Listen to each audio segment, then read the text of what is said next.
ನಮಸ್ಕಾರ ಎಲ್ರಿಗೂ, welcome back to my channel. ತುಂಬ ದಿನ ಆದಮೇಲೆ ವಿಡಿಯೋ ಅಪ್ಲೋಡ್ ಮಾಡ್ತಾಯಿದ್ದೀನಿ. ಈ ವಿಡಿಯೋ ನಾನು ತುಂಬ ದಿನ ಹಿಂದೆನೇ ಮಾಡಿ ಇಟ್ಟಿದ್ದೆ, ಇವಾಗ ಎಡಿಟ್ ಮಾಡಿ ಅಪ್ಲೋಡ್ ಮಾಡ್ತಾಯಿದ್ದೀನಿ. ಸೊ ಇವತ್ತೊಂದು ಸಿಂಪಲ್ಲಾಗಿ ಬಿರಿಯಾನಿ, ಚಿಕನ್ ಬಿರಿಯಾನಿ ಮತ್ತು ಕಬಾಬ್ ಮಾಡೋದನ್ನ ತೋರಿಸ್ಕೊಡ್ತೀನಿ. ಈಗ ಬಿರಿಯಾನಿಗೆ ಒಂದು ಪಾತ್ರೆ ಕಾದ್ಮೇಲೆ ಅದಕ್ಕೆ ತುಪ್ಪ ಮತ್ತು ಎಣ್ಣೆ ಹಾಕಿದ್ದೀನಿ. ಅದಾದಮೇಲೆ ಪಲಾವ್ ಐಟಮ್ಸು, ಚಕ್ಕೆ ಲವಂಗ, ಕಸ್ತೂರಿ ಮೇಥಿ, ಪಲಾವ್ ಎಲೆ ಮತ್ತು ಏಲಕ್ಕಿ, ಈ ಥರ ಪಲಾವ್ ಐಟಮ್ಸ್ ಏನಿದೆ ಅದನ್ನೆಲ್ಲ ಹಾಕಿ ಸ್ವಲ್ಪ ಫ್ರೈ ಮಾಡಾದಮೇಲೆ ಆನಿಯನ್ ಹಾಕ್ಬಿಟ್ಟು ಫ್ರೈ ಮಾಡ್ಕೊತೀನಿ. ಇದು ಪಲಾವ್ ಎಲೆ ಮತ್ತು ಇದು ಪಲಾವ್ ಐಟಮ್ಸ್ ಹಾಕಿರೋದು ಸ್ವಲ್ಪ ಸ್ಮೆಲ್ ಬರಬೇಕು. ಅದಾದಮೇಲೆ ಈರುಳ್ಳಿ ಹಾಕ್ಕೊಳ್ಬೇಕು. ಬಿರಿಯಾನಿಗೆ ನಾನು 3 ಲೋಟ ಅಕ್ಕಿ ಹಾಕ್ತಾಯಿದ್ದೀನಿ, ಅಂದರೆ 3 ಪಾವ್ ಅಕ್ಕಿಗೆ 1 kg ಚಿಕನ್ ತೊಗೊಂಡಿದ್ದೀನಿ. ಇದಕ್ಕೆ ನಾನು 4 ಈರುಳ್ಳಿನ ಸಣ್ಣದಾಗಿ ಕತ್ತರಿಸ್ಕೊಂಡಿದ್ದೀನಿ. ಅದ್ರ ಜೊತೆಗೆ ಹಸಿಮೆಣ್ಸಿನ್ಕಾಯಿ 7 ಹಸಿಮೆಣ್ಸಿನ್ಕಾಯಿನ ಸ್ಲಿಟ್ ಮಾಡಿದ್ದೀನಿ, ಅರ್ಧ ಭಾಗ ಮಾಡಿ ಕಟ್ ಮಾಡಿಕೊಂಡು ಅದನ್ನು ಕೂಡ ಫ್ರೈ ಮಾಡ್ತಾಯಿದ್ದೀನಿ. ಇದೆಲ್ಲ ಚೆನ್ನಾಗಿ ಫ್ರೈ ಆಗಬೇಕು. ಸ್ವಲ್ಪ ಬ್ರೌನ್ ಕಲರ್ ಥರ ಆದಾಗ ಇದಕ್ಕೆ ನಾನು ಶುಂಠಿ ಬೆಳ್ಳುಳ್ಳಿ ಪೇಸ್ಟ್ ಹಾಕ್ತೀನಿ. ನಾನು ಜಾಸ್ತಿ ಶುಂಠಿ ಬೆಳ್ಳುಳ್ಳಿ ಪೇಸ್ಟ್ ಆಗಲಿ ಮತ್ತು ಮಸಾಲಗಳು ಜಾಸ್ತಿ ಇಷ್ಟಪಡಲ್ಲ ಬಿರಿಯಾನಿಗೆ. ಲಿಮಿಟೆಡ್ ಪೌಡರು ಕೂಡ ನಾನು ಜಾಸ್ತಿ ಯೂಸ್ ಮಾಡೋದೇ ಇಲ್ಲ ಬಿರಿಯಾನಿಗೆ. ಪೇಸ್ಟ್ ಹಾಕ್ತೀನಿ, ಅದೇನು ಪೇಸ್ಟ್ ಅಂತ ನಾನು ತೋರಿಸ್ತೀನಿ ನಿಮಗೆ. ಈಗ ಅದೆಲ್ಲ ಫ್ರೈ ಆದಮೇಲೆ ಶುಂಠಿ ಬೆಳ್ಳುಳ್ಳಿ ಪೇಸ್ಟ್ ಸ್ಮೆಲ್ಲೆಲ್ಲ ಹೋದ್ಮೇಲೆ ಪುದೀನ ಮತ್ತು ಕೊತ್ತಂಬರಿ ಹಾಕ್ಬಿಟ್ಟು ಚೆನ್ನಾಗಿ ಫ್ರೈ ಮಾಡ್ಕೊತೀನಿ.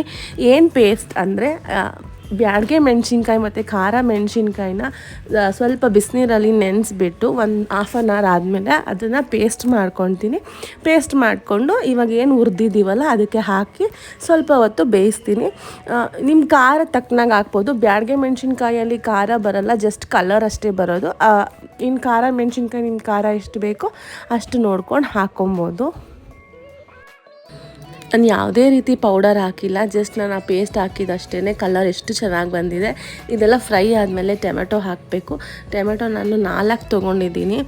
ಟೊಮೆಟೊ ಹಾಕಿ ಒಂದು 2 ನಿಮಿಷ ಫ್ರೈ ಮಾಡಿಕೊಂಡ್ರೆ ಸಾಕು. ಇದಕ್ಕೆ ನಾನು 1 ಪೌಡರ್ ಹಾಕ್ತೀನಿ, ನನ್ನ ಸೀಕ್ರೆಟ್ ಇಂಗ್ರೀಡಿಯೆಂಟ್ ಅಂತಲೇ ಹೇಳ್ಬೋದು. ಮ್ಯಾಗಿ ಮಸಾಲ ಬರುತ್ತಲ್ಲ, ಮ್ಯಾಜಿಕ್ ಪೌಡರ್, ಅದನ್ನು 2 ಪ್ಯಾಕೆಟ್ ಹಾಕ್ತೀನಿ. ಯಾಕಂದರೆ ನಾನು ಇಲ್ಲಿ 3 ಲೋಟ ಅಕ್ಕಿ ಹಾಕ್ತಾ ಇರೋದು. ಆವಾಗಲೇ 2 ಲೋಟ ಅಂತ ಹೇಳಿದ್ದೆ, ಇಲ್ಲ ನಾನು 3 ಲೋಟ ಅಕ್ಕಿ ಹಾಕ್ತಾಯಿದ್ದೀನಿ. ಅಕ್ಕಿ ಬಂದು ಜೀರಾ ಸಾಂಬಾ ಅಕ್ಕಿ ಹಾಕ್ತಾಯಿದ್ದೀನಿ. ಇದನ್ನು ಆವಾಗೇ ತೊಳ್ಕೊಂಡು ಹಾಗೆ ಹಾಕ್ತೀನಿ. ತುಂಬ ಹೊತ್ತೇನು ನೆನೆಸೋದು ಬೇಡ, ಒಂದು 5 ಮಿನಿಟ್ಸು. ಚಿಕನ್ ಹಾಕೋಕ್ಕಿಂತ ಮುಂಚೆ ತೊಳೆದಿಟ್ಟರು ಸಾಕು. ಚಿಕನ್ ಹಾಕೋ ಅಷ್ಟು, ಅಂದರೆ ಚಿಕನ್ ಬೆಂದು ಅದೆಲ್ಲ ಆಗೋ ಅಷ್ಟರಲ್ಲಿ ಅಕ್ಕಿನೂ ನೆಂದಿರುತ್ತೆ. ಈಗ ಅದು ಟೊಮೆಟೊ ಎಲ್ಲ ಆದಮೇಲೆ ಮೊಸರು ಒಂದು 1/4 ಲೀಟ್ರ್ ಮೊಸರು ಹಾಕಿ 1 ಮಿನಿಟ್ ಮಿಕ್ಸ್ ಮಾಡಿದ್ರೆ ಸಾಕು. ಆಮೇಲೆ ಚಿಕನ್ ಹಾಕಿ 2 ಮಿನಿಟ್ಸ್ ಬೇಯಿಸ್ಕೊಬೇಕು. ಜಾಸ್ತಿ ಚಿಕನ್ ಬೇಯಿಸ್ಕೊಂಡ್ರೆ ಅದು ಅನ್ನ ಎಲ್ಲ ಬೆಂದ ಮೇಲೆ ಒಂಥರ ರಬ್ಬರ್ ಥರ ಆಗಿಬಿಡುತ್ತೆ, ಸಾಫ್ಟಾಗಿರಲ್ಲ, ಗಟ್ಟಿ ಆಗಿಬಿಡುತ್ತೆ. ಒಂದು 2 ಮಿನಿಟ್ಸ್ ಬೇಯಿಸ್ಕೊಂಡ್ರೆ ಸಾಕು. ಉಪ್ಪು ಹಾಕೋದನ್ನ ಮರಿಬಾರ್ದು. ಉಪ್ಪು ಹಾಕ್ಬಿಟ್ಟು ಚಿಕನ್ ಬೇಯಿಸ್ಕೊಳ್ಳಿ. ಅದಾದಮೇಲೆ ಚೆನ್ನಾಗಿ ಕುದಿ ಬಂದಮೇಲೆ ನಾನು ನೀರು ಹಾಕ್ಕೊತಾ ಇದ್ದೀನಿ. 1 ಲೋಟಕ್ಕೆ 1.25 ಲೋಟ ನೀರು ಹಾಕ್ಕೊತೀನಿ. 1 ಲೋಟ ಅಕ್ಕಿಗೆ 1.25 ಲೋಟ ನೀರು. ಅದಕ್ಕೆ ಕುದಿ ಬಂದಮೇಲೆ 1 ಲೆಮನ್ನ ಚೆನ್ನಾಗಿ ರಸ ಹಿಂಡುತ್ತೀನಿ. ಇದು ಯಾಕೆ ಅಂದರೆ ಅಕ್ಕಿ ಉದ್ದುದ್ರಾಗಿ ಬರುತ್ತೆ, ಟೇಸ್ಟ್ ಚೆನ್ನಾಗಿರುತ್ತೆ ಅಂತ ಹೇಳ್ತಾರೆ, ಅದಕ್ಕೆ. ಅದೆಲ್ಲ ಆದಮೇಲೆ ಅಕ್ಕಿ ಹಾಕ್ಬಿಟ್ಟು ಲಿಡ್ ಕ್ಲೋಸ್ ಮಾಡ್ತೀನಿ. ಇಷ್ಟೇ ನನ್ನ ಬಿರಿಯಾನಿ ರೆಸಿಪಿ. ಮಾಡಿ ನೋಡಿ, ತುಂಬ ಚೆನ್ನಾಗಿರುತ್ತೆ, ತುಂಬ ಟೇಸ್ಟಿ ಇದೆ. ಜಾಸ್ತಿ ಮಸಾಲ ಎಲ್ಲ ಏನೂ ಇಲ್ಲ. ಈಗ ಚಿಕನ್ ಕಬಾಬ್ ಮಾಡೋದನ್ನ ತೋರಿಸ್ಕೊಡ್ತೀನಿ. ಇದಕ್ಕೆ ನಾನು ಕಬಾಬ್ ಪೌಡರ್ ಆ ಥರ ಎಲ್ಲ ಏನೂ ಹಾಕಲ್ಲ. ನನ್ನ ರೆಸಿಪಿ ಇದು, ಟ್ರೈ ಮಾಡಿ ನೋಡಿ, ತುಂಬ ಚೆನ್ನಾಗಿರುತ್ತೆ. 1.5 kg ಚಿಕನ್ನಿಗೆ ನಾನು 2 ಸ್ಪೂನ್ ಶುಂಠಿ ಬೆಳ್ಳುಳ್ಳಿ ಪೇಸ್ಟು, ಖಾರದ ಪುಡಿ, ಆಮ್ಚೂರ್ ಪೌಡರ್ ಮತ್ತು ಒಂದು ಸ್ವಲ್ಪ ಧನಿಯಾ ಪೌಡರ್ ಹಾಕಿದ್ದೀನಿ. ಇದಕ್ಕೆ ನಾನು ಸ್ವಲ್ಪ ಸಾಸಸ್ ಯೂಸ್ ಮಾಡ್ತೀನಿ.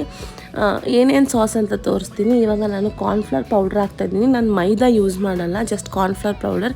ಕ್ರಿಸ್ಪಿನೆಸ್ ಚೆನ್ನಾಗಿರುತ್ತೆ ಕಾರ್ನ್ಫ್ಲವರ್ ಪೌಡರ್ ಹಾಕಿದ್ರೆ. ಮೈದಾ ಹಾಕಿದ್ರೆ ಅದೇನೋ ಒಂಥರ ನನಗೊಂದು ರಬ್ಬರ್ ಥರ ಅಂತ ಅನಿಸುತ್ತೆ. ಸೊ ಕಾರ್ನ್ಫ್ಲವರ್ ಪೌಡರ್ ಹಾಕ್ತೀನಿ.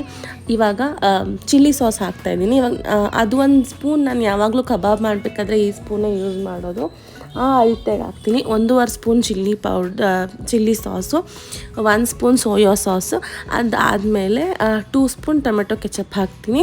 ಇಷ್ಟು ಹಾಕ್ಬಿಟ್ಟು ಕಲರ್ ಬೇಕಿದ್ದರೆ ಕಲರ್ ಹಾಕೊಬೋದು, ಆಪ್ಷನಲ್ಲು. ಬೇಕಿದ್ದರೆ ಹಾಕೋಬೋದು, ಇಲ್ಲ ನಾವು Kashmiri red chilli powder use ಮಾಡಿದ್ರೆ ಕಲರ್ ಅಷ್ಟು ಅವಶ್ಯಕತೆ ಇರಲ್ಲ. ಇದನ್ನಿಷ್ಟನ್ನು ಹಾಕಿಬಿಟ್ಟು ಚೆನ್ನಾಗಿ ಮಿಕ್ಸ್ ಮಾಡಿ ಲಾಸ್ಟಲ್ಲಿ ಇದು ಕಸ್ತೂರಿ ಮೇಥಿನ ಹಾಕಿ 1 ಮೊಟ್ಟೆ 1.5 kg ಚಿಕನ್ ತೊಗೊಂಡಿದ್ದೀನಿ. ಇದಕ್ಕೆ ನಾನು 1 ಮೊಟ್ಟೆ ಹಾಕ್ತಾಯಿದ್ದೀನಿ. ಇದನ್ನು ಮಿಕ್ಸ್ ಮಾಡಿಬಿಟ್ಟು ಒಂದು ಅರ್ಧ ಗಂಟೆ ಫ್ರಿಜ್ಜಲ್ಲಿ ಇಡ್ತೀನಿ. ಇಟ್ಬಿಟ್ಟು ಡೀಪ್ ಫ್ರೈ ಮಾಡ್ತೀನಿ. ಇಷ್ಟೇ. ಮಾಡಿ ನೋಡಿ ಹೇಗಿತ್ತು ಅಂತ ನನಗೆ ಕಮೆಂಟಲ್ಲಿ ತಿಳಿಸಿ. ಇವತ್ತಿನ ವಿಡಿಯೋ ಇಷ್ಟೇ. ಈ ವಿಡಿಯೋ ನಿಮಗೆ ಇಷ್ಟ ಆಗಿದರೆ ನನ್ನ ಚಾನಲ್ಗೆ ಸಬ್ಸ್ಕ್ರೈಬ್ ಮಾಡಿ, ಈ ವಿಡಿಯೋನ ಲೈಕ್ ಮಾಡಿ, ಶೇರ್ ಮಾಡಿ, ಕಮೆಂಟ್ ಮಾಡಿ ಹೇಗೆ ಇದೆ ರೆಸಿಪಿ ಅಂತ. Thank you so much for watching.